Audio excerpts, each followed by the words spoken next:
Salut la communauté football, voilà, vidéo pour noter les joueurs aujourd'hui après la prestation d'hier, la prestation XXL face au Bayern Munich en Ligue des Champions. Je sais qu'on est tous contents dans la fanbase Barça, alors si vous êtes heureux les gars et que vous tombez sur cette vidéo, n'hésitez pas à liker, partager, abonnez-vous, activez la cloche de notification pour ne pas rater les prochaines vidéos parce qu'il y a le Classico qui arrive et je ne voudrais pas que vous ratez mon débrief parce que je sais qu'on va battre le Real Madrid et il faut que vous soyez là pour faire la fête avec moi. Voilà, donc c'était une chose que j'ai omis hier dans mon débrief, c'était le fait que le Bayern jouait beaucoup plus sur la largeur. Vu qu'on joue une ligne haute, une ligne défensive haute, les gens savent que s'ils jouent dans la verticalité, ils vont se retrouver à plusieurs reprises hors jeu. Donc, ils essaient de jouer sur la largeur parce que plusieurs fois, on a retrouvé Koundé à 1 contre 1 contre Gnabry, Baldé à 1 contre 1 contre Olysée. Même comme du côté de Baldé, quand même, Rafinha a fait beaucoup de replis défensifs. Et il y a aussi Pedri qui était de ce côté-là. Mais beaucoup de fois, Koundé se retrouvait beaucoup seul face à Gnabry. Et ils se sont procurés beaucoup de situations dangereuses pendant cette période où on les menait 1-0 jusqu'au moment où ils ont égalisé. Donc, je vais noter la prestation des joueurs, commençant par le gardien de but. Iñaki Peña. Bon, je vais encore être généreux parce que vraiment, c'est la fête, on est joyeux et tout. Iñaki Peña, je lui donne un bon 7,5. Il n'a pas eu grand-chose à faire, mais quand il a été sollicité, il a répondu présent. Parce que le Bayern aussi, ils avaient un pressing pas mal, donc on voyait beaucoup de fois Iñaki Peña jouer les longs ballons, il essayait de toucher Lewandowski et tout. Donc pour moi, ça me satisfait parce que je n'ai pas trop confiance en sa relance. Il n'a jamais prouvé qu'il a une bonne qualité de relance. Donc, que de prendre les risques, c'est mieux de jouer long. Et même quand il jouait court, il a fait ce qu'il fallait faire quand il fallait le faire. Donc, un bon 7,5 pour le bon vieux Iñaki Peña. Bonne prestation, match correct dans l'ensemble. Charnier central. Je vais commencer par Koubarsi. Koubarsi, je ne vais pas dire qu'il a mis Ken dans sa poche. Je ne vais pas dire qu'il a été extraordinaire. Koubarsi a été discipliné. Comme je disais hier dans mon débrief, je ne peux pas dire que Koubarsi a fait ceci, Inigo a dit ceci, a fait ceci. C'est notre charnier central qui est irréprochable. Comme je disais hier, irréprochable. Et pour ça, je vais leur donner un 8 même tous les deux. Voilà, je vais donner 8 pour la charnière centrale, que ce soit Inigo Martinez, que ce soit Pau Koubarsi, parce que ils sont disciplinés, ils sont coordonnés, ils se comprennent à la perfection. C'est comme Batman et Robin. L'un sans l'autre, ça ne va pas. Ils ont été extraordinaires. Je vais leur donner un 8 parce que les mots me manquent. Vraiment, les mots manquent. Il y a tellement de joie. Tout était parfait hier. Tout était bien. Les gens, ils ont su défendre, ils ont su récupérer les ballons, ils ont su couvrir les espaces, ils ont su s'aligner, se positionner et tout. Donc, Charnier, vraiment, je vous aime les gars, je vous aime, vous m'avez fait kiffer hier parce que voilà la façon dont je vous ai vu, il y avait des fois, après qu'on a encaissé le premier but, j'ai vu que vous étiez déjà dû sur l'homme et c'est ça que je veux voir. Arrivez, ne faites pas un pressing de position où vous êtes là pour bloquer les lignes, arrivez sur le joueur aussi. Parfois, il faut savoir arriver sur le joueur et être dur sur l'homme. Et pour ça, j'ai beaucoup aimé Koubarsi, qui chaque fois allait toucher Ken, que je suis là, je te colle, je suis avec toi. Et puis Baldé, 7,5 parce que Baldé, offensivement, j'ai vu des choses intéressantes hier, même comme c'est toujours limité techniquement quelque part. Et aussi, sur son repli défensif aussi, c'était impeccable. Beaucoup de déchets techniques de la part de Sané. Tout ça, tout le monde connaît ça. Sané doit rater 8 contrôles avant de réussir un. Et puis Michael Olysée aussi, il n'a pas connu ce top niveau, hein, je pense. Parce que vraiment, ça a montré qu'il manquait quelque chose. Il manquait quelque chose. Donc, Baldé n'a pas eu une très grande opposition en face de lui, mais ce n'est pas une opposition à négliger et il a fait le travail. Défensivement, sa rapidité a servi, ses replis ont été propres et puis offensivement aussi, il a beaucoup apporté malgré qu'il y avait certains gâchis parfois, mais c'était important son apport. Voilà. Et puis pour passer à Monsieur Koundé, Monsieur en forme. Quand tu vois même le physique de Koundé, tu sens qu'il est en forme. Tu sens qu'il est en forme. Tu sens qu'il est prêt à enchaîner 800 matchs cette saison sans s'arrêter. Et comme je disais encore hier, le plus il joue, le plus il devient fort. Le plus il se dépense, le plus il devient fort. C'est comme si le football, c'est la nourriture pour lui. Il se régale, il déguste bien. Il déguste, il n'a pas peur d'enchaîner les matchs, il n'a pas peur des blessures, il n'a pas peur, il n'a rien, il n'a peur de rien. Il joue. Koundé, un bon 8. Un bon 8 pour Koundé. Yamal est toujours là pour venir l'aider. Il se défend, quoi. Il se défend, il est bien. Parce qu'à la base, il a un défenseur central. Donc, défensivement, il est discipliné. Il recule quand il faut. Il met le pied quand il faut. Il bloque les espaces. Il fait tout. Il fait tout offensivement aussi. C'était où il était limité avant. Mais aujourd'hui, Koundé, latéral moderne. Et Koundé a quoi envier à Kafou à l'heure où on parle? Dites-moi. Milieu de terrain, je vais commencer par mon préféré. Casado, c'est mon coup de cœur. Casado sait tout faire. J'ai déjà tout dit dans la vidéo d'hier. Donc, je vais seulement lui donner un 8,5. Parce que si vous voulez savoir ce que je pense de Casado, il faut partir voir mon débrief d'hier. Je vais donner un 8,5 à Casado. Casado, c'est monstrueux. La prestation de Casado hier, c'est monstrueux. Voilà, 8,5 pour Casado. Pedri, 8,5 aussi. Pedri Potter, le magicien. Pedri c'est la magie au terrain. Quand Pedri touche le ballon, tu as l'impression que c'est un magicien. Tu as l'impression que c'est un magicien. Et en deuxième mi-temps, il est encore monté en puissance parce qu'on le retrouvait beaucoup plus comme s'il était un relayeur droit. Et là-bas, il a fait mouche. Les dribbles, il tourne sur lui-même. Même son toucher de balle, comme j'ai toujours l'habitude de dire, c'est soyeux. C'est le miel. Je sais pas, Relais, c'est une façon de dire ça, ou bien il touche le ballon, il parle de semelle, un truc de semelle. Relais, c'est souvent une façon de dire ça. Je connais pas trop le thème. Il parle de semelle, un truc de semelle, un genre de toucher de ballon, on dirait Zizou, on dirait Iniesta. Pedri, c'est la magie du joueur. Pedri, qu'est-ce que vous voulez? Pedri a quoi envier à Bellingham? Dites-moi, l'année passée, on parlait beaucoup plus de Bellingham parce qu'il startait, il marquait. Sinon, en tant que milieu de terrain, l'apport de jeu au milieu, il a quoi envier à Bellingham? Oh, c'est pas possible. Bref, pour continuer, Andis Fermin Lopez qui était double passeur décisif hier. Sur le premier but, c'est lui qui donne le long ballon à Rafinha. Sur le deuxième but, c'est lui qui fait le lob ou bien la passe à Lewandowski pour son tap-in. Donc, Fermin Lopez, première titularisation cette saison, il revient de blessure. Je pense que le Bayern ne s'attendait même pas à le voir. Le Bayern ne s'attendait même pas à le voir.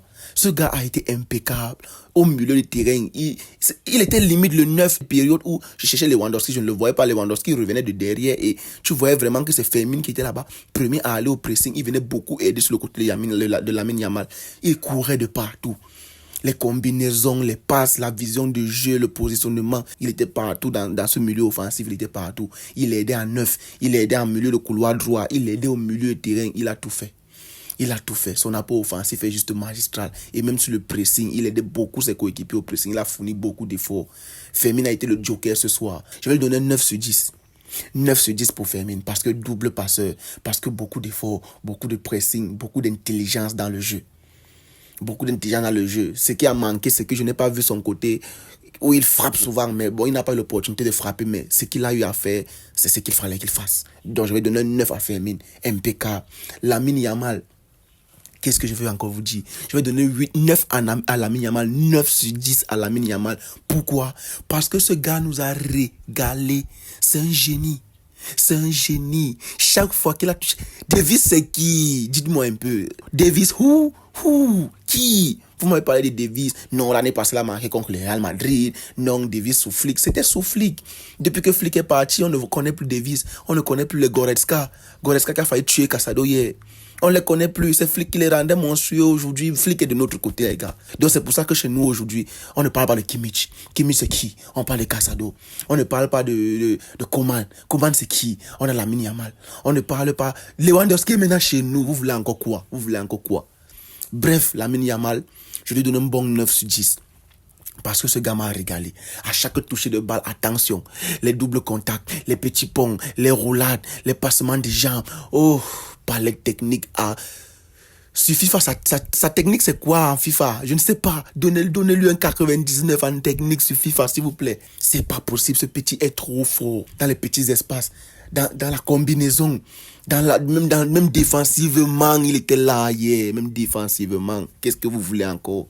Ce gamin est trop puissant. Il est trop monstrueux. C'est un génie. Génie des temps modernes. Génie sur le ballon. Avant de terminer avec Lamine Yamal, il a fait un pressing hier sur Neuer.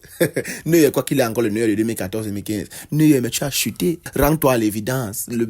Contre Aston Villa, c'est toi qui es le fautif. Tu sortais, tu partais ou on ne sait pas. Et hier, tu as fait beaucoup d'erreurs. Que ce soit sur les relances, que ce soit même... Tu n'as fait aucune parade. 4 tirs cadrés, 4 buts. Tu n'as fait aucune parade, mon gars. Aucune.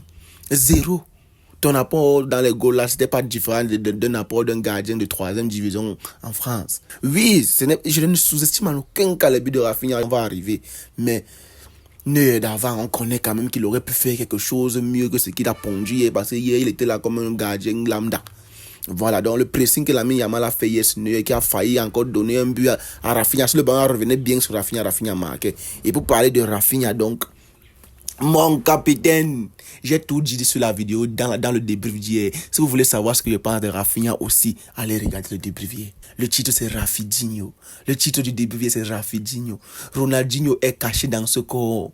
Ronaldinho est caché dans ce corps. Vous entendez parler de Ronaldinho ces derniers temps. Il a disparu. C'est parce qu'il est dans le corps de Rafinha. Il est là-bas dedans. Rafinha 9,5. Il manque un peu de donner 10. Il manque un peu de donner 10. Il manque un peu seulement. Je ne sais pas ce qu'il me retient de donner 10. Voilà, après, Lewandowski va te donner 8. Je peux te donner plus parce que tu as beaucoup aidé en pivot. Lewandowski a décroché. Le premier but d'abord, ça vient de là. Il a décroché. Il décrochait beaucoup.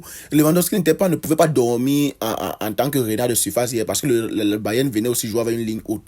Donc l'apport de Lewandowski en tant que pivot, où il redescendait un peu, il essayait de combiner le long ballon qui venait de la part de Iñaki Peña, il essayait de jouer en déviation et tout. C'est vrai qu'en début de match, ça a été compliqué parce que Kim Min-jae remportait presque tous les duels aériens, mais au fur et à mesure qu'il a pris la température du match, il a commencé à monter en puissance. Il a commencé aussi à gagner les duels aériens. Il a commencé à gagner les duels balle au sol. Il y a parfois il recevait les ballons, il était seul en avant, il essayait de revenir derrière pour essayer de combiner. Donc Lewandowski et son apport dans le match a été fantastique.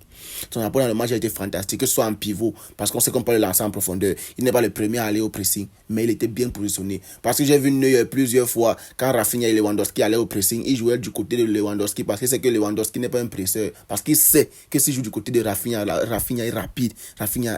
Quand il arrive sur toi pour presser, tu as l'impression que c'est le taureau qui arrive sur toi. Donc, j'ai constaté ça hier. Donc, Lewandowski aussi a fait un gros match. Le seul bémol avec Lewandowski, c'est que c'est comme si quand il affrontait le Bayern, il paye ses jambes. Un super ballon de la part de Lamine Yamal hier. Tu fais comment pour louper ça? Mais la manette, on rentre à la maison. Oh, c'est la seule chose qui m'a frustré hier de ta part. Et ça m'a beaucoup énervé ce raté. Donc, c'est pour ça que je te donne un 8. Sinon, si c'était pas ce raté, si tu marquais ce but, je te notais même un 9,5. Pourquoi pas? Bon, pas un 9,5. 9,5, c'est pour Rafinha. Il est seul au-dessus de tout le monde, Rafinha. Je te donne un 9. Mais là, il te donne un 8, un bon 8. Je vais coacher, je vais noter le coach et je vais lui donner un bon 9. Je vais te donner un bon 9 en Flick parce que tu nous procures du plaisir, tu nous procures de la joie. Les prestations sont exemplaires. Les scores sont monstrueux. On bute comme pas possible. Chaque match, quand on s'assoit pour regarder, on va voir du beau jeu, on va voir du spectacle, on va voir des buts et encore des buts, peu importe qui on affronte. Amenez-nous le Real Madrid, s'il vous plaît, que samedi arrive très vite parce que je suis impatient de faire le débrief pour dire qu'on a tapé. Mon débrief sera dédicacé à Riles. Ce sera dédicacé à Riles pour dire que, hey, salut les petits frères, reconnaissez votre place, on vous a chicoté parce qu'on tape les gens pour vivre. Voilà, les remplaçants. J'ai pas grand chose à dire. Il fallait qu'on souffle nos joueurs. Lamine Yamal s'est reposé. Rafinha s'est reposé. Lewandowski s'est reposé. Un temps, j'ai vu. On a vu le Bayern faire 4 changements à la fois. Donc, c'est là où ça montrait que ça n'allait plus. C'est là où ça a montré qu'ils ont été dépassés par le match. Parce que tu ne peux pas faire 4 remplacements d'un coup. Ça montre que tu avoues que tu t'es trompé. Il faut corriger quelque chose parce que l'adversaire t'a appuyé. Hansi Flick a appuyé compagnie tactiquement. Il a appuyé, il a donné une leçon de football au Bayern de Munich hier. Le fusil a changé d'épaule, les gars. Müller, sa langue est sortie. Oui, il y avait les photos comment Georgia a été épuisé face au Bayern au 8-2. Oui, hier, vous avez vu la tête de Müller. Il se demandait si c'était vraiment le Barcelone qu'il a chambré toutes ces dernières années. Oui, ce sont les bonnes guerres. Le chambrage, c'est bien dans le football, mais chambre encore, on va voir. Vous étiez fort, vous étiez monstrueux quand vous aviez Flick. Maintenant, Flick est chez nous, c'est nous les monstres. Vous allez confirmer, vous allez respecter Barcelone parce qu'on est de retour. Et on part au Bernabéu taper le Real Madrid. Comme ça, on va fermer la bouche pour que vous ne dites plus qu'on est seulement fort contre les petits. Même les grands vont marcher à notre rythme. Voilà, donc les remplacements, je n'ai pas à noter les remplacements parce que bon, ils étaient là pour faire souffler les cadres et aussi pour gagner en temps de jeu. Olmo a joué à gauche, Olmo a joué à droite, Ansu Fati est entré, Gavi est rentré, Pao Victor est entré. Bref, ils étaient là pour... Et quand ils sont entrés, ils n'ont pas été ridicules, s'il vous plaît. Quand ils sont entrés, ils n'ont pas été ridicules parce que même au pressing, dans l'envie et tout, ils étaient toujours présents. Ils pouvaient même encore claquer un autre but. Parce que le Bayern s'est perdu au fil de la rencontre. Le Bayern s'est perdu. On ne le voyait plus. Ils ne savaient même plus où mettre les pieds. Tu sentais que donc le football est devenu trop facile. C'était déjà trop facile. Pedri se régalait techniquement. L'ami Yamal, j'en parle pas. Casado, je ne veux même plus ouvrir ma bouche. Rafinha, je ne veux même plus encore parler. gagner. Donc, le match est devenu tellement facile au fil de la rencontre. Le match était déjà trop facile. C'est là où vous comprenez à quel point la confiance joue au football. Quand tu es bien mentalement, quand tu es en confiance, le football devient tellement facile parce que tout ce que tu fais te réussit. Vous avez vu ce que Rafinha a marqué hier. Les 3 buts là, vous voyez d'où il marque, vous voyez comment il les marque. Ça, c'est un joueur en confiance. Un Rafinha de l'année passée qui n'est pas en confiance ne marque aucun des 3 buts là, même le face-à-face, il le rate. Il n'a pas la coronesse pour frapper à cette distance pour marquer. Mais vous voyez l'importance d'être en confiance. Vous voyez de l'importance, mon capitaine. Je dis que même les remplaçants n'ont pas été... Non, ils menaient au score, mais l'envie qu'ils ont apporté sur le terrain, ils ont encore été plus dangereux même que les joueurs confirmés du Bayern qui étaient sur le stade. Les Moussiala, les Sané et consorts. Donc, j'ai noté la prestation des joueurs. Juste la vidéo est même plus longue que le débrief parce qu'il y a tellement à dire. C'est la joie, c'est la fête, les gars. Consommez sans modération. Consommez ce débrief sans modération. Consommez cette vidéo de notre joueur sans modération. Ben, c'est la fête, on est en joie et on doit célébrer. Personne ne doit nous dire quand est-ce qu'on doit être content ou pas. Que ce soit une grande ou une petite équipe. Et que ces gens qui nous disent de ne pas être contents parce que le Bayern était faible hier, c'est pas le Bayern qui était faible, c'est nous qui étions trop faux. Et ces gens qui parlent sont les Madrilènes. Et quand on va les taper, on n'aura plus rien à discuter avec eux parce que ce seront nos petits frères, on ne parle pas avec les enfants. Voilà, donc sur ce, les gars, ceux qui sont restés jusqu'ici, likez, partagez, commentez pour le référencement. Abonnez-vous et activez la cloche de notification pour ne pas rater la prochaine vidéo qui sera le débrief contre le Real Madrid. Voilà, sur ce, je vous dis à la prochaine. Peace.